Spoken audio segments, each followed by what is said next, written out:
Hi, my name's Dave McCall and I'm Tony's dad. Now, normally I just write stuff on the Facebook group, and I thought I'd change it up a bit tonight and do a video. And first of all, I want to thank everyone for being part of the group and really helping us through this this tough time.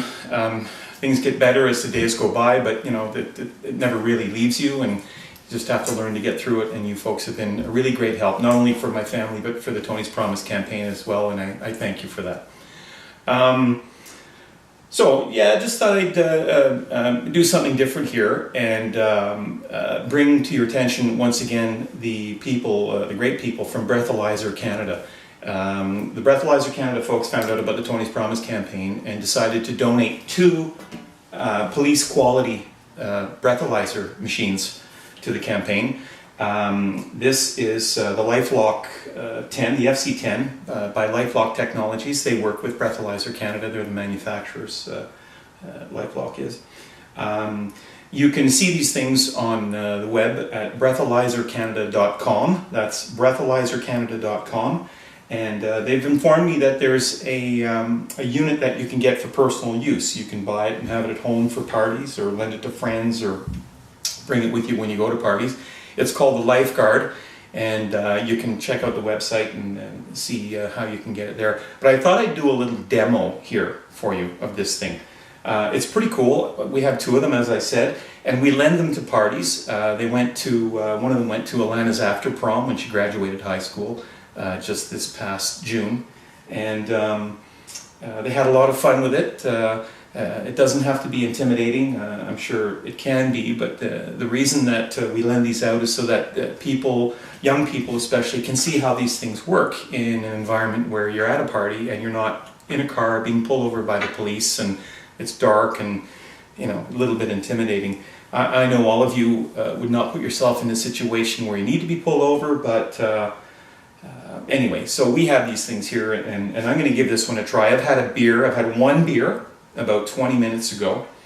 I haven't had dinner yet. It's about 8 o'clock at night, and I haven't had dinner yet, and I've had 1 beer. I haven't had anything to eat since for at least 2-3 hours. So here we go. Excuse me. I'm going to give this a try, see what happens after 1 beer.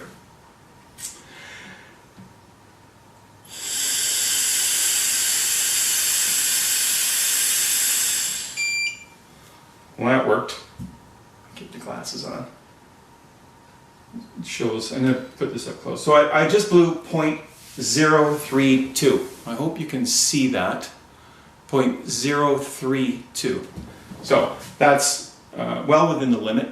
0.08. I live in Quebec, so the limit is 0.08. I think the limit in Ontario is 0.08 either. But, you know, I don't drink and drive anyway, so if I'm going to go somewhere, I'm taking a cab or someone's going to come and get me, and I just don't gamble that way. So there you go. So what I'm going to do is I'm going to have another beer, and in about 15 or 20 minutes, I'm going to come back and I'm going to blow again and see how it changes. So stay tuned.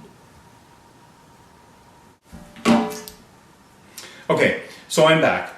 About 15 minutes ago, I had another beer. My second beer. That's only 2 beers. So I'm going to blow in this thing again and see how this works. Okay, we're ready to go.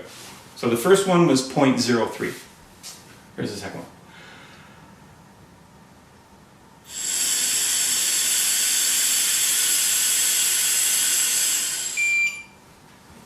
You really have to do a deep lung sample. You have to really blow hard, as it were.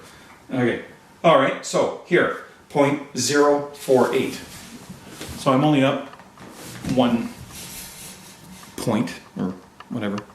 Hope you can see that. So 0.048. So that's after 2 beers. So I have had 2 beers in the last hour. More than an hour. And now I'm blowing 0.048. So what's the point? I've had 2 beers. I'm the limit, again, 0.08. I'm half the limit. Again, I wouldn't drive anyway, but that's how this thing works. So, once again, thank you everyone for being part of this group and spreading the message and that sort of thing. I also want to remind you that, most of you already know that I have written a book. I have finished writing the book. It's called A Father's Tears. It's the story of the crash. It's the story of Anthony's life. It's also the story of how I'm dealing personally with grief as a parent who's lost a child. A lot of people who are in the same situation contact me and ask me how I do it and to help them. And I think writing this book was certainly cathartic and helpful for me, but hopefully it can help other people that are going through this type of a situation, which is obviously not very pleasant. The other part of the book is about all of you. It's about the Tony's Promise campaign. And it's about what you're doing to keep the promise alive and honoring my son. And on behalf of Monica and Alana, I just want to thank you all so much for being part of this phenomenal group. And there are a lot of interesting things to come. So stay tuned. Thanks very much, everybody. Keep the promise and stay safe. Take care.